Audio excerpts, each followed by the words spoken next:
رسول اللہ۔ بسم اللہ الرحمن الرحیم۔ آج کا سوال یہ ہے کہ دعائے گنج العرش کا پڑھنا کیسا ہے؟ دعائے گنج العرش کے الفاظ یہ ہیں: لا الہ الا اللہ سبحان الملک القدوس، لا الہ الا اللہ سبحان العزیز الجبار، لا الہ الا اللہ سبحان الرؤوف الرحیم، لا الہ الا اللہ سبحان الغفور الرحیم، لا الہ الا اللہ سبحان الکریم الحکیم، لا الہ الا اللہ سبحان القوی الوفی، اور اس طرح کے دوسرے الفاظ ہیں۔ تو یہ دعائے گنج العرش ہے، اس کا پڑھنا کیسا ہے؟ کیونکہ اس کے بہت سارے فضائل بتائے جاتے ہیں، تو آیا اس کا تعلق حدیث سے ہے یا نہیں، اور ہم اس کو پڑھ سکتے ہیں یا نہیں؟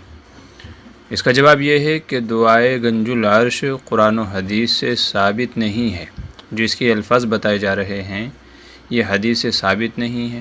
اس کے شروع میں جو فضیلتیں بتائی جاتی ہیں، جیسے اس کے پڑھنے سے تمام کام مکمل ہو جائیں گے، رزق میں وسعت اور برکت ہو جائے گی، ہر طرح کی مشکلات حل ہو جائیں گی، ہر قسم کے مرض سے شفا یابی ہو جائے گی، تو اس طرح کے جو اس کے فضائل بیان کیے جاتے ہیں، ان فضائل کی نسبت نبی کریم صلی اللہ علیہ وسلم کی طرف کرنا کہ حضور نے ایسا فرمایا یا حضور سے ایسا ثابت ہے، ایسے ہی صحابہ اکرام رضی اللہ عنہم اجمعین، تابعین، تبع تابعین اور ائمہ مجتہدین، ان میں سے کسی سے بھی اس دعا کے یہ فضائل اس طرح کے جو بتائے جاتے ہیں ثابت نہیں ہیں، بلکہ یہ تمام فضیلتیں گھڑی ہوئی ہیں۔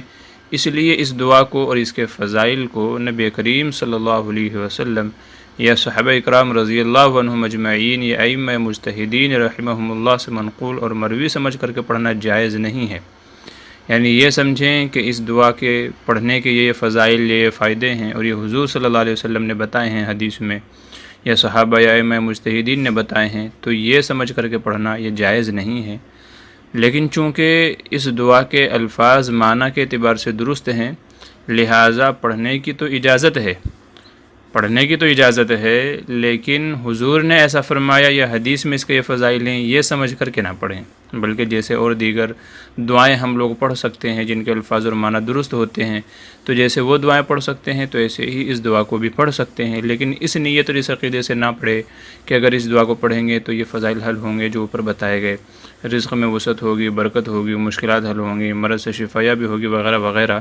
تو یہ ثواب کا عقیدہ نہیں رکھنا چاہیے، کیونکہ ان فضائل کا ثبوت حضور صلی اللہ علیہ وسلم سے نہیں ہے۔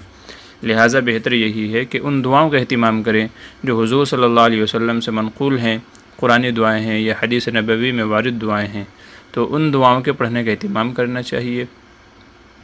اور لوگوں کو بھی چاہیے کہ اس دعا کے جو فضائل بتائے گئے ہیں یہ من گھڑت ہیں، لہٰذا کسی دعا کے اس طرح کے فضائل بتانا اور پھر اوپر سے نبی کریم صلی اللہ علیہ وسلم کی طرف منسوب کر کے یہ کہنا کہ یہ حضور سے ثابت ہے، جیسا کہ ایک روایتی سلسلے میں گھڑی ہوئی ہے کہ جبریل امین علیہ الصلاۃ نبی کریم صلی اللہ علیہ وسلم کے پاس تشریف لائے اور آپ کو یہ دعا سکھائی، تو آپ نے پوچھا کہ تم نے یہ دعا کہاں سے سیکھی ہے؟ تو انہوں نے کہا جی میکائیل علیہ السلام سے۔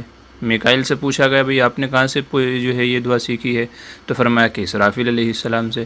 اسرافیل علیہ السلام سے پوچھا کہ آپ نے یہ دعا کہاں سے سیکھی ہے؟ انہوں نے کہا عزرائیل علیہ السلام سے۔ اور جب حضرت عزرائیل علیہ السلام سے پوچھا گیا کہ یہ دعا آپ نے کہاں سے سیکھی ہے، تو عزرائیل علیہ السلام نے فرمایا کہ یہ دعا عرش کے برابر میں لکھی ہوئی ہے، وہاں سے میں نے سیکھی ہے۔ تو جبریل امین نے حضور صلی اللہ علیہ وسلم کو یہ دعا تلقین فرمائی اور اس کے فائدے بیان کیے۔ تو یاد رکھیے اس طرح کی تمام روایات من گھڑت ہیں، حضور صلی اللہ علیہ وسلم سے اس طرح کی کوئی دعا، خاص کر کے یہ دعائے گنج العرش کے نام سے جو مشہور ہے، یہ دعا اور اس کے جو فضائل من گھڑت بیان کیے جاتے ہیں، کسی کا بھی تعلق حضور صلی اللہ علیہ وسلم سے نہیں ہے، لہذا حضور صلی اللہ علیہ وسلم کی طرف منسوب کر کے یہ کہنا کہ اس دعا کے پڑھنے کے یہ فائدے اور فضیلتیں ہیں، تو یہ جھوٹ ہے اور بہتان ہے۔ اس سے بچنا چاہیے، کیونکہ حضور صلی اللہ علیہ وسلم نے ارشاد فرمایا من کذب علی متعمدا فلیتبوأ مقعدہ من النار، صحیح بخاری کی روایت ہے کہ جس نے میرے اوپر جان بوجھ کر کے جھوٹ بولا تو وہ اپنا ٹھکانہ جہنم میں بنا لے۔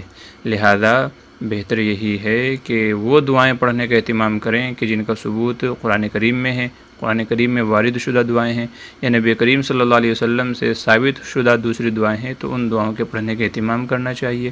ان کے جو فضائل ہیں انشاءاللہ پڑھنے سے وہ فائدے اور وہ فضیلتیں انسان کو حاصل ہوگی۔